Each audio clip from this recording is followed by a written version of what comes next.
you could just give us a sort of quick overview of sort of the accountability and the transparency at the moment in the NHS, and then just in general, not necessarily, the Sunderland South Tyneside situation. And then maybe if you've got a couple of minutes, if anybody has any questions, if that's acceptable. Of course, that's fine. That's what I'm here for. Fantastic. Well, just briefly, well done for all the work that you're doing. Just try and save your local services. One of the big issues, I think, is the extent to which, under the cover of COVID, services are closing and not restarting, and more privatisation is taking place. So as you're aware, around 10% of the NHS budget, £10 billion, has been spent on test and trace. This is really problematic, and it's symbolic of how fragmented the test and trace issues are, because testing has largely been privatised. And that leads to really big problems when it comes to interpreting the testing data, which is making up the case data, and what's going on in the Northwest. Certainly looking at the data in the Northwest, it does look as if the epidemic curve is peaking now and coming down, which is good news. And certainly, though you've had deaths, it's nothing like the gravity of March and April nationally.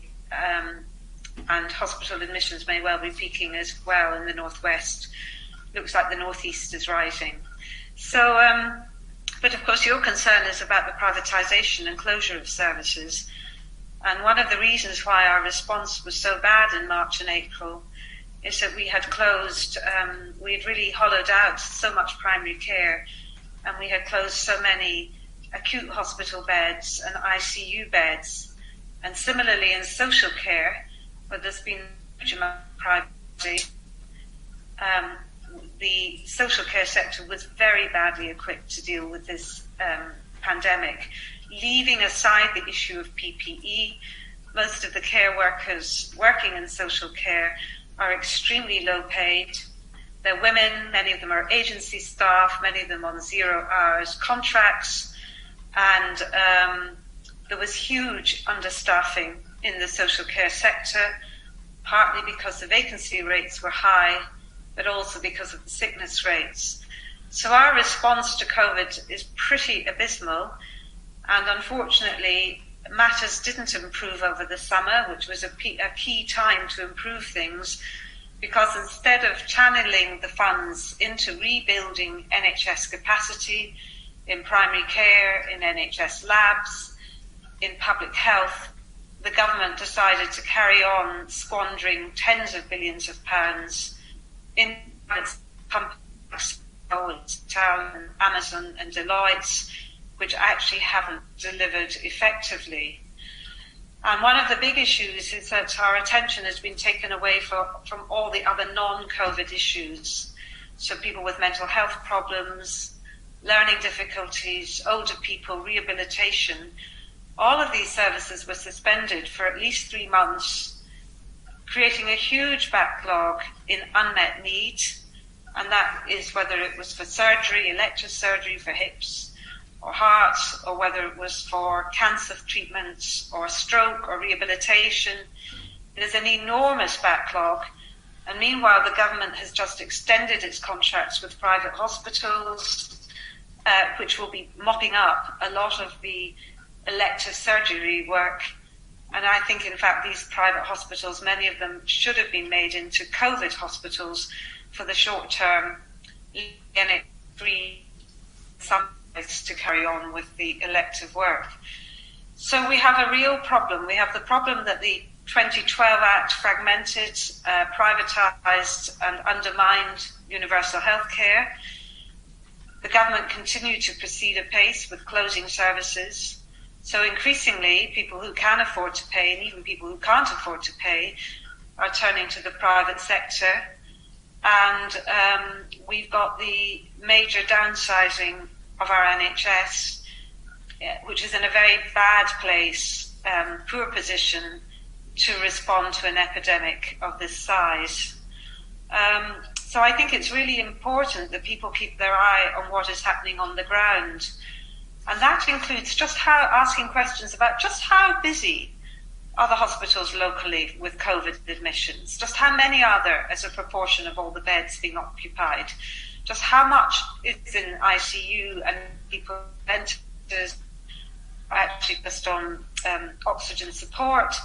And what is happening to the waiting lists and the unmet need locally and in your areas across the board? And that's why I think we have to stop thinking of the NHS as being a COVID-only service, which it has been for the last 3 or 4 months. It needs to become everything else as well service. Far too much of the focus has been on COVID, to the neglect and detriment of the vast majority of conditions and the population. So, and one of the other big issues is that there's a huge amount of fear has been generated. Much of it is unreasonable, and I think we really have to step back and look at the bigger picture. This has been a government project, almost Project Fear, which was used as part of forcing everybody into lockdown.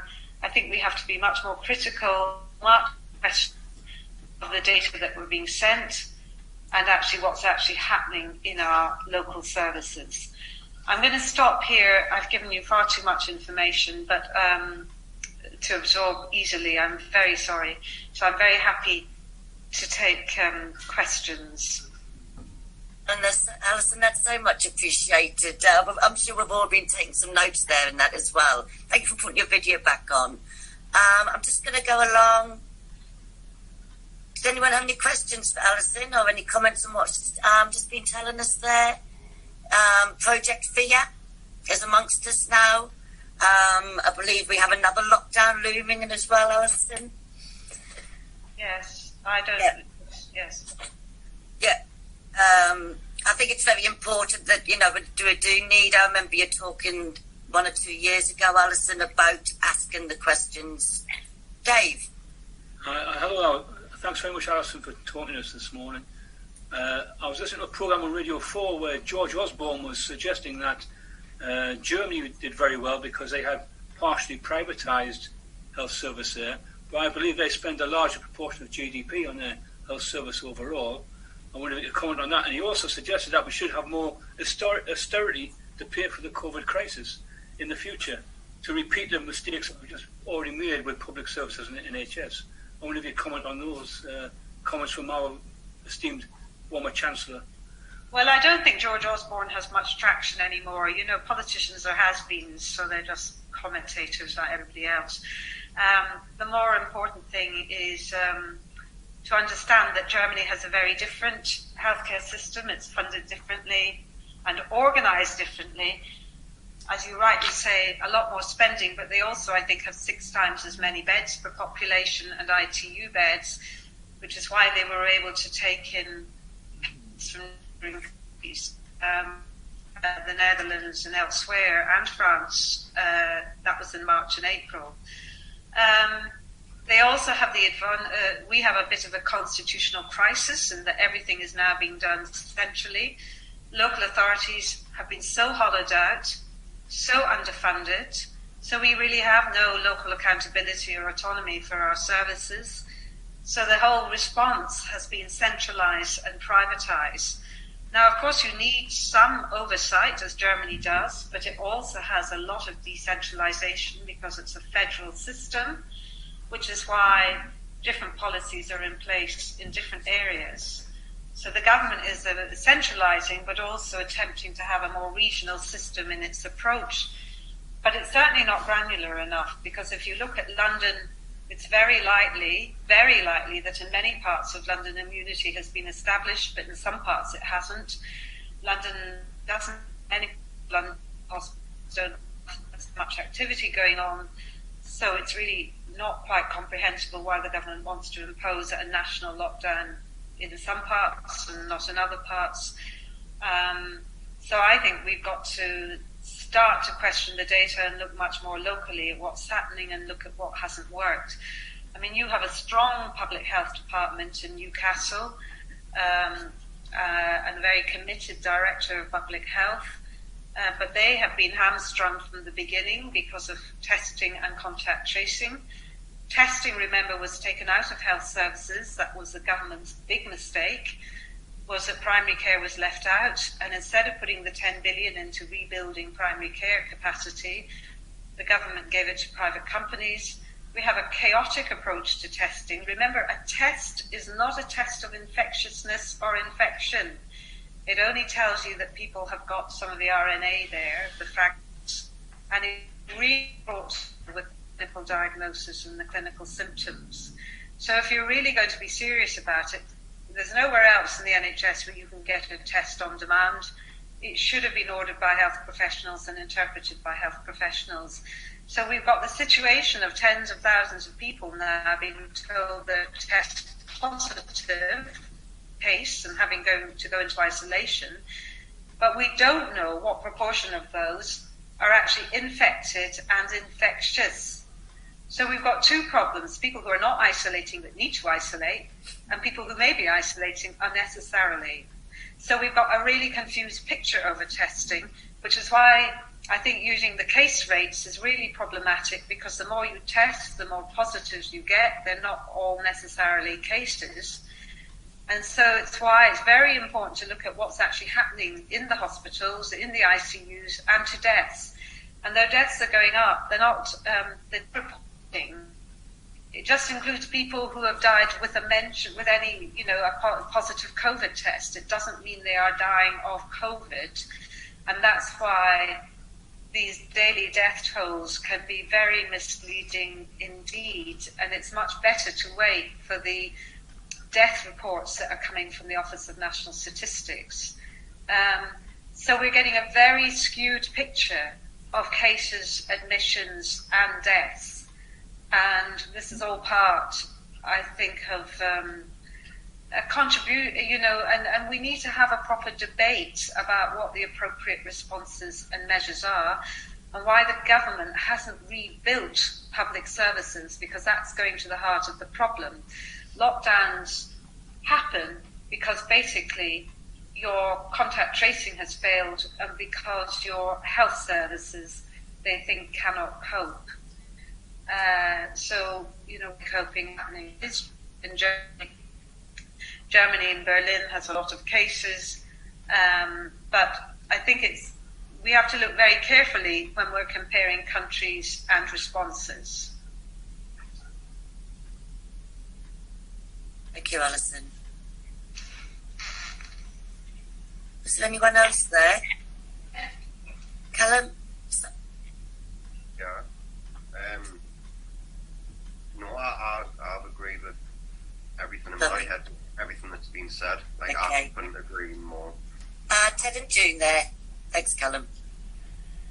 Hi. Thanks very much. Did I understand you right there, Alison, that the money that's been spent on testing through Serco, etc., is money taken from the NHS? Well, it's a mixture. Some of the money is money that should have gone to the NHS, how I see it. So money that should have been spent on rebuilding the NHS and rebuilding the capacity hasn't. So a lot of money, and remember, these contracts are not open, they're not transparent, there's been no evaluation of the value for money, and we know that the government has given some of these contracts to, on very dubious grounds, without following a proper process, and they use COVID as the reason for doing that, the panic measures early March, April. But this money could have gone back into reinvesting in the NHS and all services, not just COVID services. And that's the big problem. The government's wasted a huge amount of money on so-called COVID services and ignoring all the other services, whether it be mental health or disabilities or rehabilitation. It's completely almost a COVID-only service, apart from emergency care. And that's what was happening for 4 months, which is why we have perhaps up to 8 to 10 million people on waiting lists, according to some estimates. Thank you. We'll have Paul there. He'd like to ask about accountability and democracy within the NHS. Paul?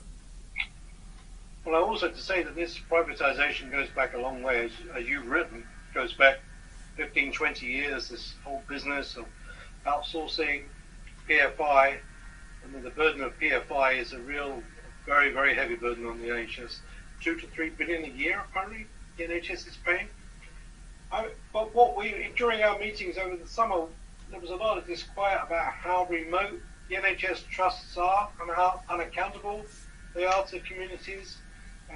The absence of any kind of democratic process. The consultation is very nominal, and it's almost like the decisions are made before, and the consultation really doesn't change very much, nor do petitions or campaigns. What would you see as a democratic and accountable NHS? What would have to happen to make first of all, in England, you don't have an NHS. I mean, only in name.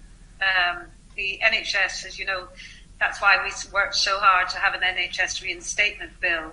So one of the things is you should all look at this NHS, the bill that's fallen in Parliament, but really to get an MP to take that bill forward and to work with it and to work with groups. Because you're not going to get your NHS back without an act of Parliament. And that also means, as you rightly say, discussions about where power lies, where the functions lie, the role of local authorities, but also we lost health authorities, as you know, or primary care trusts. So we've lost all the area-based planners, and they're trying some of it back through integrated care systems, but they're very big and they're not locally accountable or locally responsive, as you know. And with trust mergers, they seem to be more shaped around trust mergers than they do around population needs. We have a constitutional crisis that starts at the very top with an unelected second house, with the two-party system. So we have, this is going with the fact that local authorities no longer have any power or resource.